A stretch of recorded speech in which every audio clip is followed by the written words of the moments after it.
Start this. Start streaming. Yes. Virtual camera. Is it hot Oh, up there in Bradford? it is. It is very hot today, Yeah. actually. I've been out on preaching for about an hour. Right. Yeah. So yeah, it's quite hot, but not humid. So that was good. No, no, that's good. Yeah, yeah. All right. So let me start streaming, recording, and then we can start.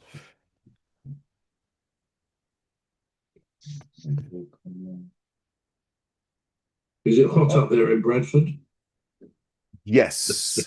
Oh, sorry. I It's said the that five feedback. minutes ago. It was the feedback again. I was thinking to myself, why is he repeating it? Right. Okay. So, welcome to the football referee with myself, Emmy Hickens, and he calls me Cuz. And me, Trevor Gear, and he calls me bruv. Welcome to the show. So let's start with England. Yeah. It's a good place to start. England. Aye. So, what do we make of the England formation and the team so far? Okay. Well, I mean, whilst I was away, I saw the first game. Um, I'm trying to think if I saw the second one. I can't remember really, but we didn't do so well against Congo, did we? Although I think we did. We did. Was it a draw? I can't really remember. So I've missed out on some of it. But what I do know is that Thomas Tuchel seems to have tinkered with the team. I mean, when we beat um, our first game, which was what, Croatia, was it? Yeah, Croatia. We played pretty well then. But I was surprised the next game he changed three or four changes, which I didn't quite understand. Because if you won the first game with a convincing performance, then it seems to make sense to keep that team and gradually they learn about each other's games and they get the connections. So I thought, why did he change it? And that seemed to make for a not so good performance against Congo. We beat Panama, of course, which got us out of the group. And then, of course, the other day we saw them play Mexico, or some of us. I only saw that on recording yesterday, but it was a very good performance against a very good Mexico team and a very intimidatory Mexican crowd. I mean, I've never heard a crowd quite so. Every time we touched the ball from the beginning, they were booing us. Excuse me. So it was a tough ask of our team, really, particularly as we'd lost, through injury, Reece James, and I think Quansah had been injured, but he came good. Subsequently sent off, of course, which was deserved, sadly, but a shame. And we held out in the last 20 minutes or whatever like heroes. So I think that it was an excellent performance, and we've got good reason to think we could progress further. I don't know about you. I thought the Mexicans were very physical, very physical. Um, a touch like Argentina has had reputations in the past, not least against England, of being very, very physical. So yeah, our team were kind of prepared for that. And they dealt with it admirably, really, because in the first 15 or 20 minutes, we could easily have gone behind, but for a great save by Pickford, because we were a bit overwhelmed. I mean, the crowd must have given Mexico such energy and purpose. Because on balance, I do think, and I did think, England, player for player, were a better team than Mexico. But once you put in other ingredients like a fanatical crowd, and all the energy that they give to the players in a huge stadium, where I think they said Mexico had only lost two matches there in like 60 years. I mean, Oh, which is oh, bro, phenomenal. sorry. Yeah. Oh my God. Oh, right. Okay. So, oh, I'm so sorry about this, dear me. All right. So, Welcome to the football referee with myself, Emmy Hickins, and he calls me bruv. And me, Trevor Gear, and he calls me Cuz. No, he doesn't. Right. He calls me bro. So, My apologies. so take two. What do we make of the England team so far? Yeah, well, on balance, we're in with the place we would want to be. We've come through to the knockout stage and won a game there as well. We started off well against Croatia. We won pretty good and played well. It did surprise me that Thomas Tuchel made changes to that team that won that. Okay, with a couple of substitutes come on, but he changed the team, and I would have thought a team that starts off and wins, you basically keep it because they get to learn each other's game and so on. So anyway, he did make changes for the game against Congo, which it wasn't such a good game. We didn't play anything like as well, which is a bit of a disappointment given the first game's performance. But Panama followed that one, and we won that one, and came out of the group as winners. So that was all good. I think there was enough evidence to think we might proceed a bit further. I have to say at that point that for some strange reason, right from the off, I really have felt this could be our year. This could be our time. Excuse me, to win something. It would be great for our maybe somewhat beleaguered country these days if we were to win the World Cup. It would be a fantastic thing for England and our people.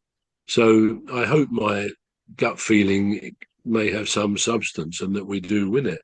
But anyway, we came out of the group. We had our game the other day against Mexico, which, as I say, it was on at a crazy time of night, but I was still away on holiday.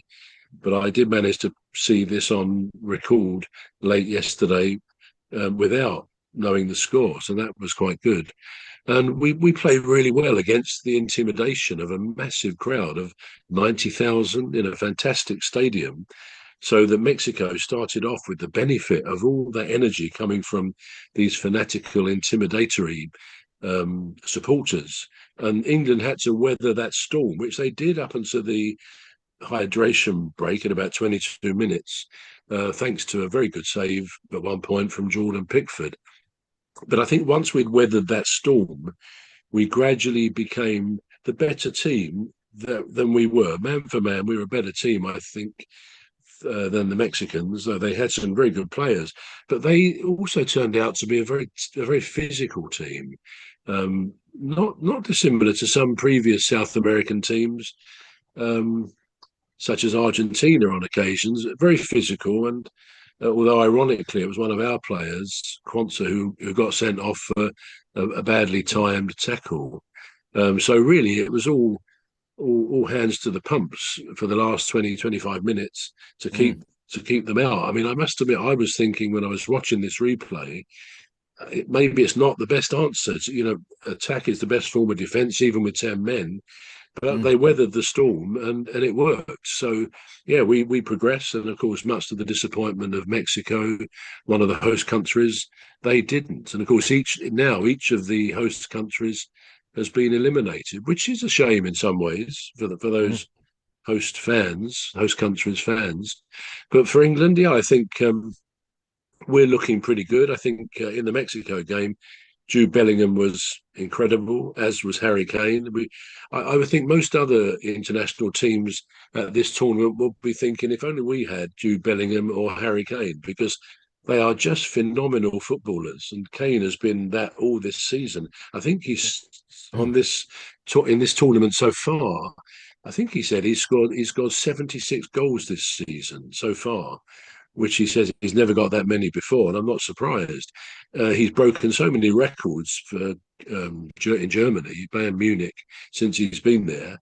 Phenomenal world-class footballer and a great captain. It was quite interesting listening to him being interviewed afterwards because he completely lost his voice, as I do sometimes for some reason when I'm doing a podcast. I'm not sure why, but talking and do that. But his voice went very high pitched, and I can He imagine did. he received quite a lot of leg pulling about that from his mates. But subsequent to that, he put a post on Facebook where he said he's got his voice back. But yeah, with him at the helm, I've got great hopes that we can really do something. Now, we've got to play Norway on Saturday. They're already saying, I mean, it's going to be played in Miami, where it could be 44 degrees centigrade. And they're already saying it may be delayed. I mean, if it's 10 o'clock our time, it will be 5 o'clock Miami time in the afternoon, Saturday. So you could imagine it might be delayed for a couple of hours, because I guess it might get a little bit cooler. Florida, of course, is an incredibly hot state, probably the hottest, the Sunshine State, isn't it? So it's Mm-hmm. going to be interesting to see. It'd be a shame if they do move it from our point of view, because at last we can see them 10 o'clock, which is doable, and not 2 o'clock or 3 o'clock in the morning, sort of thing. But yeah, Norway are no mugs, are they? Especially with Haaland there and other players too. There's kind of possibly a sense inside us football fans that perhaps based on the last few tournaments, that Norway are a bit of a pushover. You know, we should get past them quite easily, and that would be a very stupid attitude to take. And I don't believe the manager or the players in England would take that attitude. We know they've got some excellent players, and really Haaland is up there. You can argue with Harry Kane in terms of quality centre forwards. I mean, they're both pretty much equal in that respect. But he can latch onto something with such speed, and he knows exactly where the goal is every time. And we just got to. I don't know how you counter someone like that. You just got to have him fairly heavily marked, I guess. But I think they could cause us a lot of problems. But as I say, none of us can predict what will happen. I just have a gut feeling that this might be our time. So if we do beat them, then I think we're likely to go forward to a semi-final with Argentina, which might be interesting, assuming they beat. I forget who they're playing in the quarters, but they got through against. Who did they Egypt. beat yesterday or the day Egypt. before? Egypt. They Who beat was it? Egypt. Mo Salah. Egypt. Yeah, Egypt. Of course it was. Yeah, an interesting game. I don't know whether you were going to come on to that, but 2-0 up were Egypt, I gather, at 79 minutes. And you know, one thing I was going to say, and I'm no conspiracy theorist. I'm not, No. but I No. didn't think it seemed quite right, if it was true, which I believe it was, that in our game against Mexico, the VAR ref and his assistants were South Americans. Now that just struck me as being that almost inevitably they may have a bias, like Mexico's fans against England and like so many others against England. Whether it's the Eurovision Song Contest or the World Cup, we say they all seem to hate us, don't they? But to Yeah. actually have South American VAR refs or ref doesn't seem equitable to me. That doesn't seem right. So yeah, and then you come to the Egypt game, and you think, you know, 3-2. They won 3-2 at 79 minutes. They were 2-0 down. Now it happens. We know it happens. But I think there was a questionable VAR. I didn't see it, but a questionable VAR decision against Egypt. And my instinct, the first thing I thought when I heard that result was it wouldn't have suited FIFA for Messi and Argentina not to be there still. You know, if they actually were eliminated before the quarterfinals, along with all of the host nations, it becomes a little bit of a damp squib, perhaps, not necessarily, because there's still some very good teams left.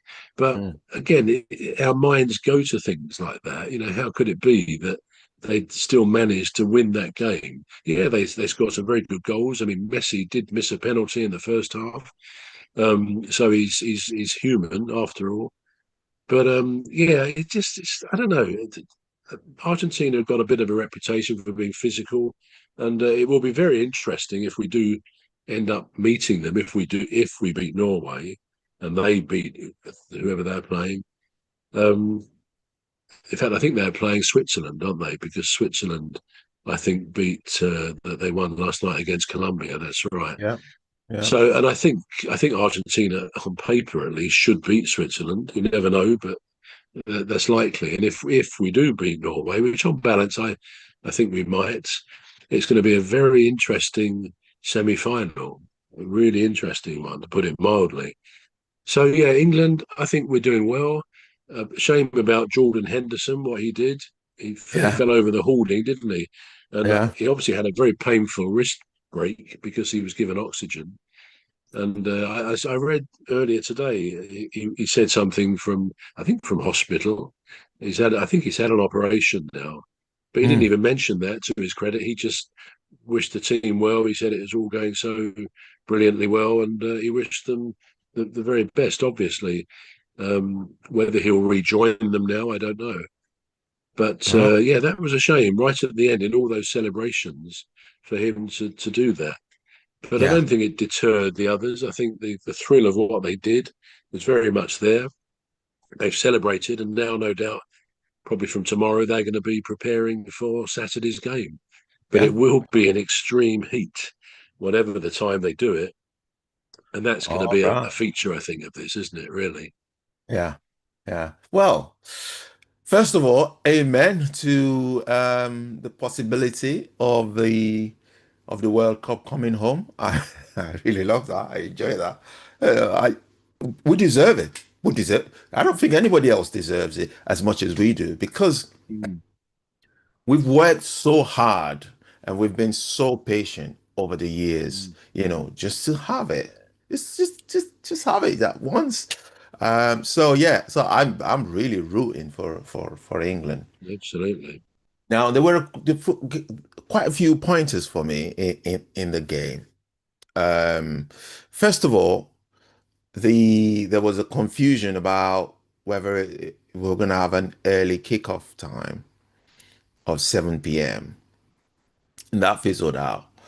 And then they were like, yeah, all right, so they're going to revert back to the original time of 1 a.m. But anyway, Mm, about half 12, I'd got ready in the hotel. We weren't at home. We were away. And I left the telly on and I just thought I'll just set my alarm and have a quick nap for half an hour just to be sharp for the game. Anyway, I did set my alarm, woke up. The game's been postponed to 2 a.m.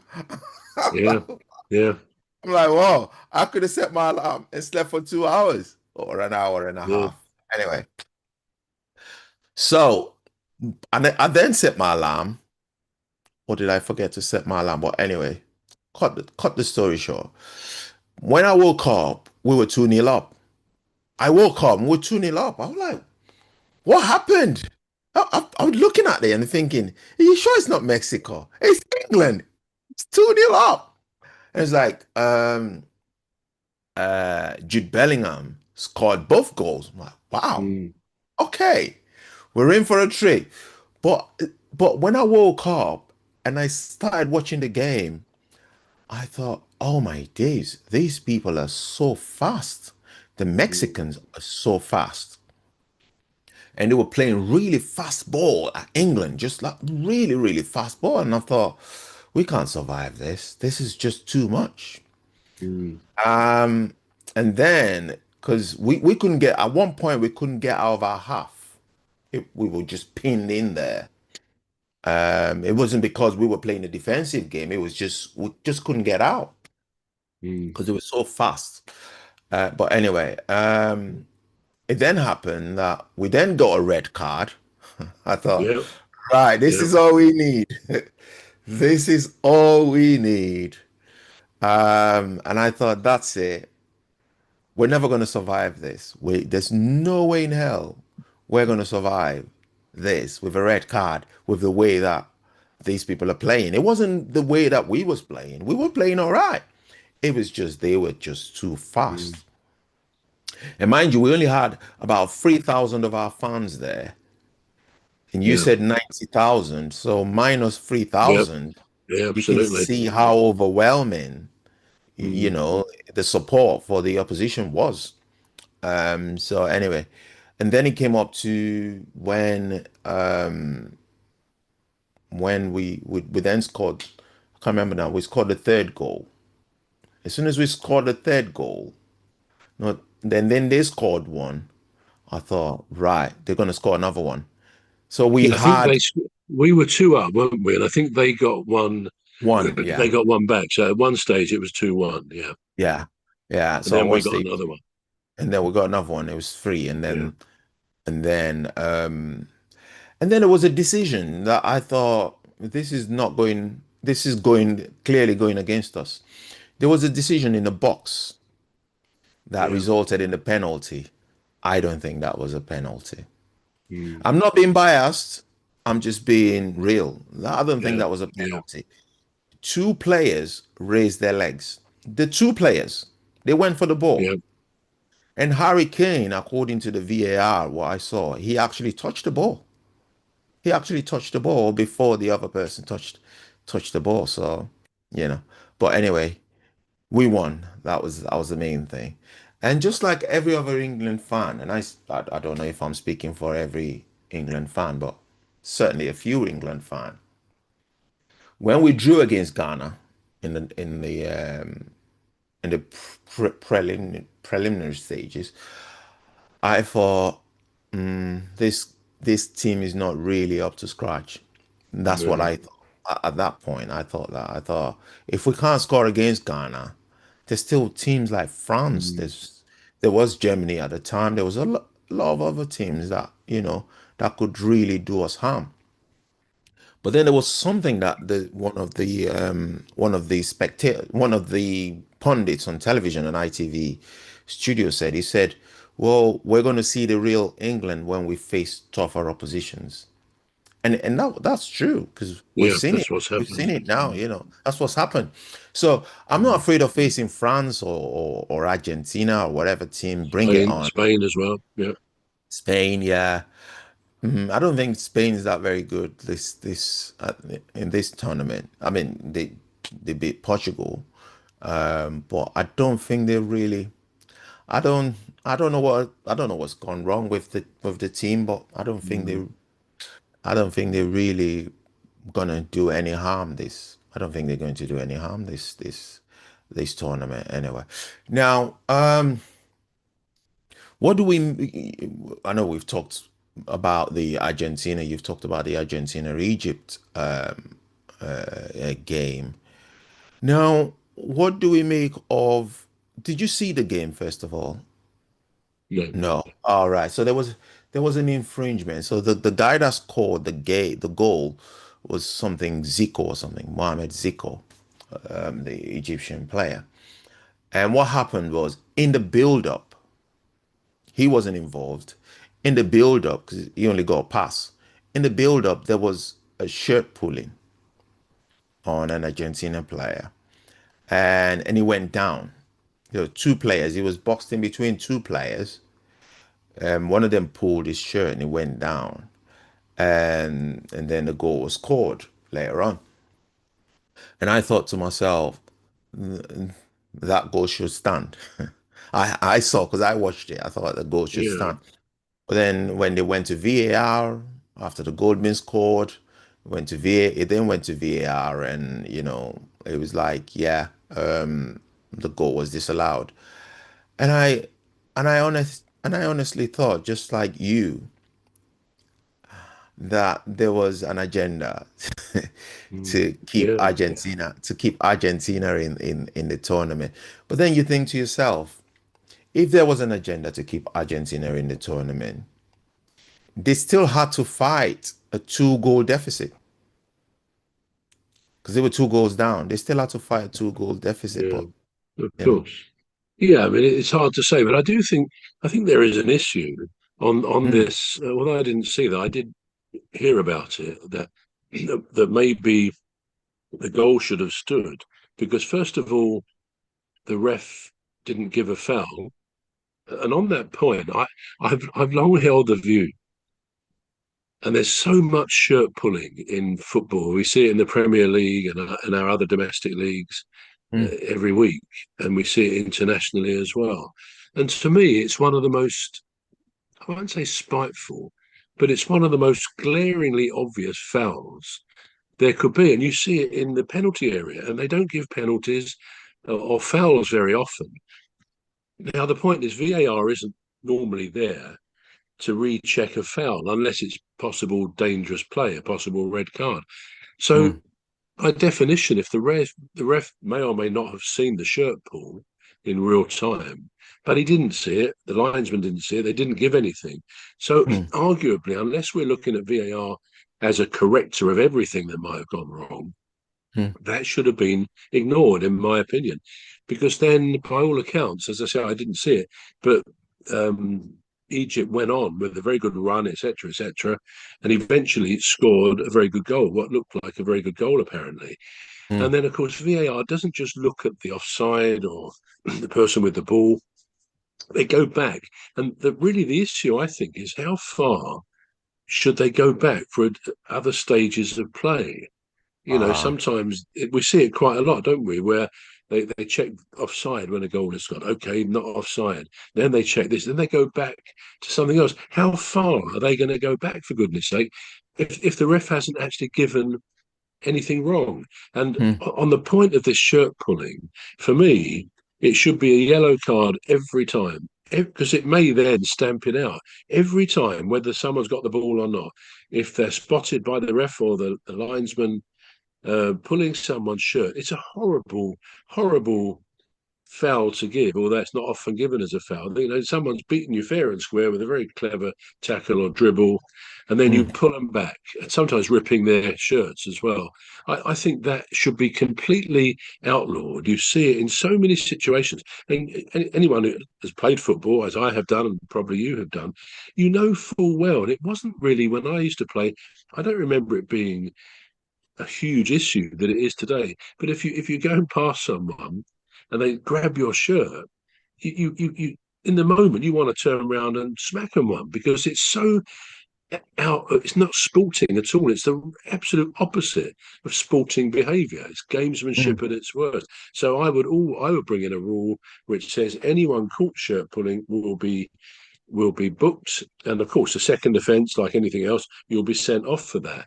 I just think they've got to try and stamp that out. Otherwise, they never will. But in this instance, the ref didn't give anything, whether or not he'd seen it. The mm, goal, it wasn't immediate. The goal was scored. It involved quite a lot more play. So I think that, as far as I remember, that shirt pulling was quite a long way back, either in their half or whatever. So yeah, it's hard to think that that goal should have been disallowed. I mean, on mm, the evidence of how these things are done, you could say the VAR ref did what his job was. He spotted something amiss and so on, but it wasn't seen at the time. And that, as I say, if it was part of the period of play that the goal was scored in, that's different, perhaps. yeah, But it wasn't. So, yeah, I think there's a real issue there. And anyone who is a bit conspiratorial would say, well, yeah, it was their first step in mm. stopping Egypt going further ahead or equalising or whatever. Um, and I don't really believe it is like that, but I do think humans have unconscious bias for whatever Yeah, reason. And there will yeah, have been an awful lot of people in FIFA who were probably panicking that Messi and Argentina are about to be dumped out. And what that doesn't necessarily mean they would take illegal action, but mm, there is that sense. There is that sense that Argentina had to be kept in at all costs. And as I say, we know the score lines can happen. 2-0 has never, ever been a very safe score in football for a team, no, and it's quite legitimate. I remember years ago watching Palace at home to Liverpool, probably 10 years ago, maybe. And at 80 minutes, 81 minutes, Palace were 3-0 down. And in the space of 8 or 9 minutes, and there wasn't much added on time then, we equalised. It ended up 3-3. And I believe, I believe our centre forward, whose name escapes me at the moment, had a penalty, the last kick of the game, which he fluffed. Palace could have won that 4-3.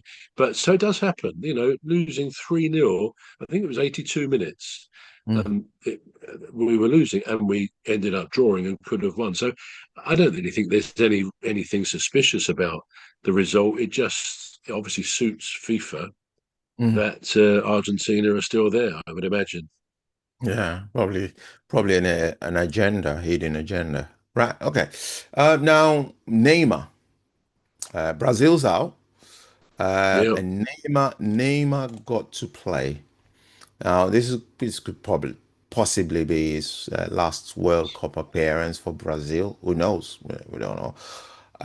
Now, should he have played? What do you he think? wasn't playing in the early games, was he? He wasn't being picked. Yeah. I don't know why, whether he was nursing some sort of injury, because you imagine Neymar with his pedigree, his talent, would have been Mm. a shoe in to start every game. But for some reason, he wasn't. I don't even No. know if he started that last game. He certainly came on. I'm not Mm. sure if he started it. Mm. I think he scored. Didn't he score a penalty right at the end He did score a of that penalty game? I'm right at the sure I end. read Yeah. that. Yeah. Yeah, I mean, again, he's like many others. He's coming to the end of a very good career, and this is what happens. I mean, we still see Ronaldo there. He's gone now, of course, at the age of 41, I think he is, Mm. and he's done very well. Although I think in more recent times he's kind of had a slightly easier time.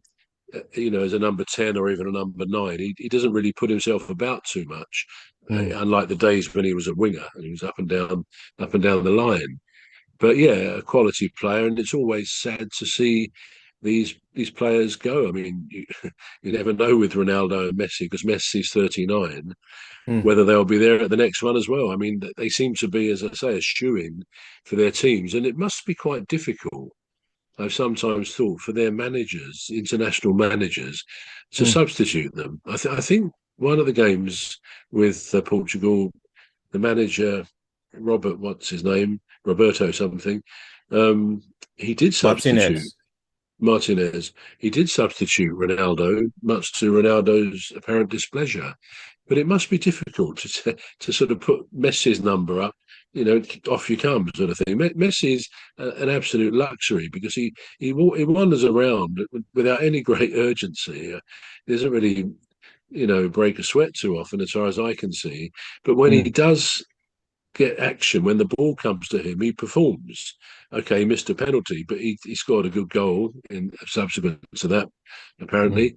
So he's always great to have in the team. But like others, I think it's a shame when the great players reach that point where they're not going to be around in the next tournaments, Mm. next World Cup or whatever, because it is a joy to watch these people. I know they get booed by opposition fans and things, but these people we're sort of referring to are the elite of world football, and all that means. That they're brilliant. They do things even other footballers can't do, let Mm. alone the man in the street like us. So yeah, it's a shame that they're not going to be around. Hopefully, others will come forward. I mean, we've got our own Harry Kane. He's going to be. I actually feel, and I heard someone else say it, but I thought after our first game that Harry Kane could well be considered in a fairly short while the best England footballer ever produced. I mean, it's difficult sometimes to compare positions, but he's got everything. He's got everything, including, a bit of touch of modesty and, by all accounts, a thoroughly decent man as well. So he's got the Mm. lot, and he's one we should be proud of. I'm sure whatever people think of our honours system, and it can be a bit discredited nowadays, but as long Mm. as it's there, I think he will be Sir Harry Kane, undoubtedly, and thoroughly deserved as well. Yeah. He's a great footballer, and we should be very proud of him, as I'm sure most of us are. And indeed, Bellingham, who we've always known football-wise, is a colossus. On his days, he sort of stands astride the team, and he almost runs it all himself. So to have him and Kane commanding things there is a great attribute for us, and that's one of the reasons I think I felt right from the off that it could be our time this year. It could be England's name on that cup. And as I say, wouldn't it be a superb thing? I It mean, another was. one I haven't heard too much about is Mbappe. I mean, I think he's been playing for France, obviously. I'm not sure if he scored. As I say, I haven't seen too many of the games, Mm, but we haven't heard too mm, much about him. He's a great player as well, and will mm, be around for a few years.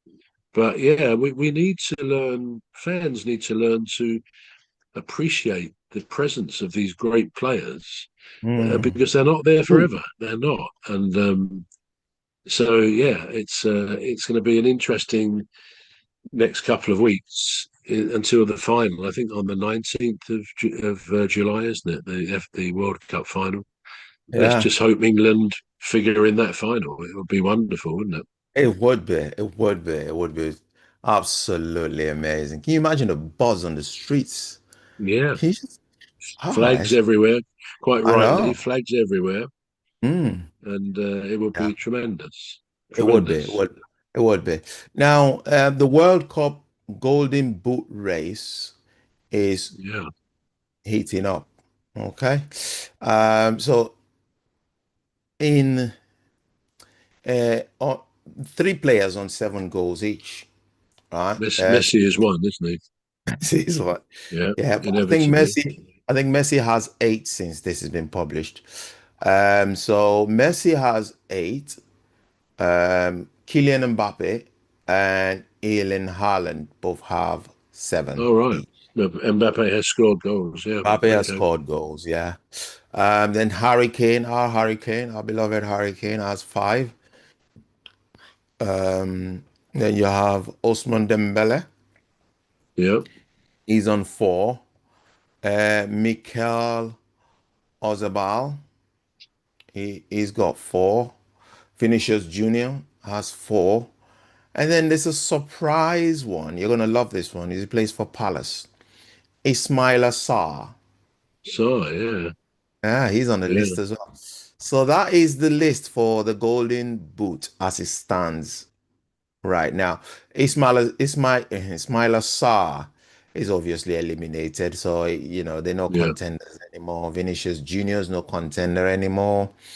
Mikel Oyarzabal, I don't think is still a contender. I think the only ones that we have are Dembele, Harry Kane, Messi, Kylian Mbappe, and Erling Haaland. Ireland. Yeah. Yeah. It would be nice if our Harry Kane wins, eh?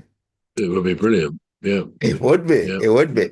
It would be. Now, Cristiano Ronaldo has had his last touch of the World Cup. He's had his last taste of the World Cup so far. Um, what are we thinking about Portugal? Yeah. I mean, they're a good side. They got some very good players, some of whom are in the Premier League, aren't they? Yeah, they're up there. I don't know what their technical position is in the league of countries. Probably quite high up in the top 10, I would think.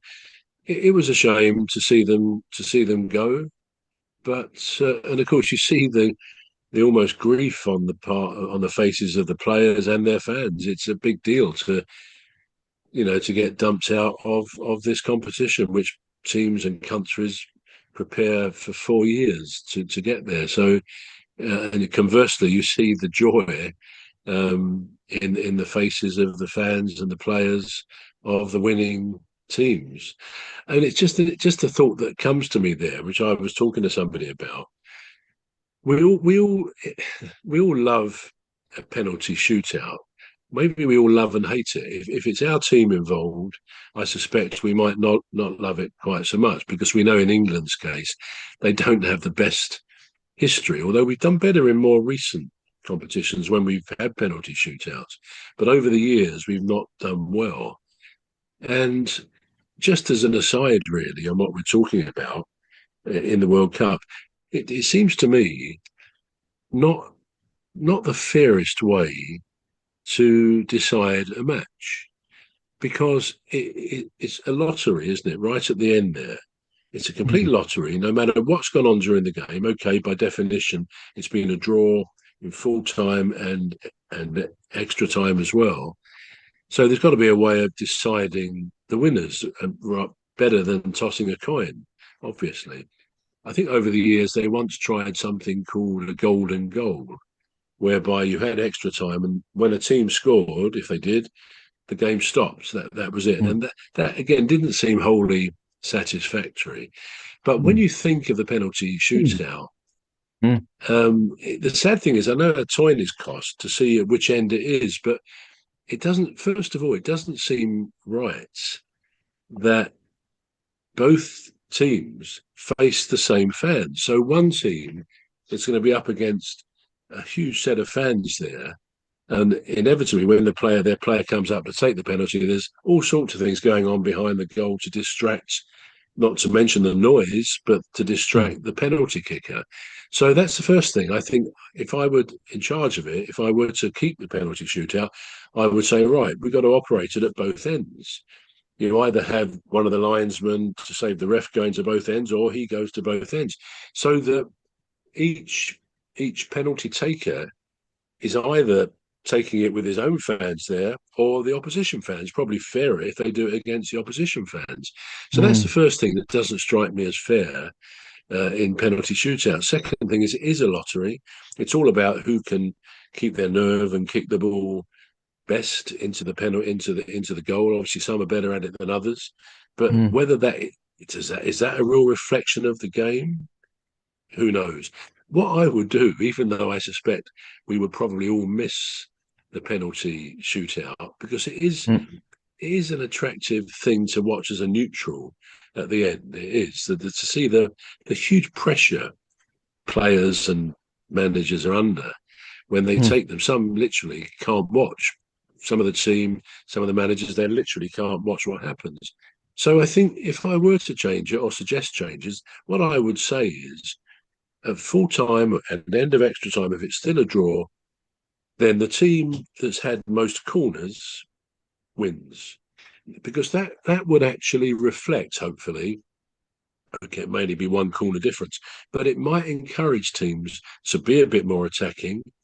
In the same way, when 3 points came in years ago, I don't know when it was, teams, by all accounts, attacked more because it was much better to get 3 points than one if they drew. So mm, that transformed things a bit. So if you give teams a reason to attack more, like if this is a draw at the end of it all, you won't face a penalty shootout. But if you've had 10 corners and the others have had 9 or 2, you win. And there's some fairness, it seems to me, in that because it reflects a team with a greater attacking intent to have got more corners. Of course, you face the fact that they could both have, I mean, some games have very few corners. They may both have three each. And then you've got the same situation whereby I guess you would have to then resort to the penalty shootout, albeit with doing it at both ends in fairness to all the players.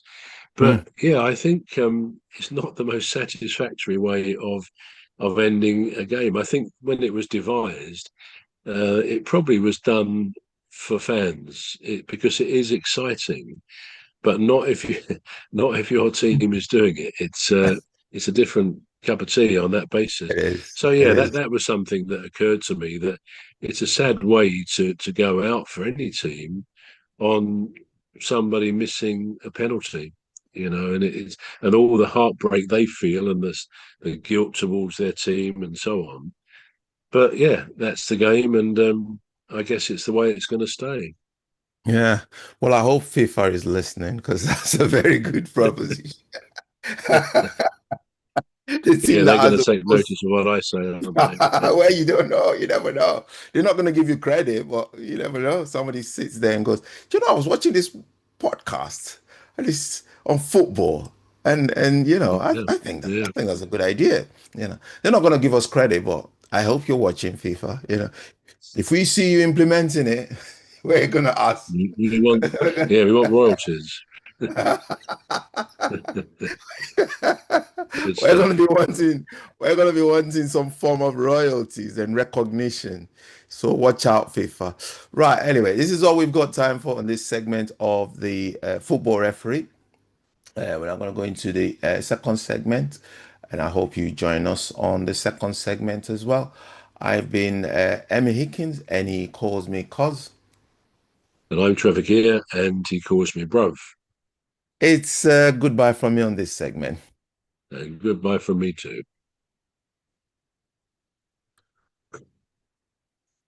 Right. Good, well done. Yeah. So let's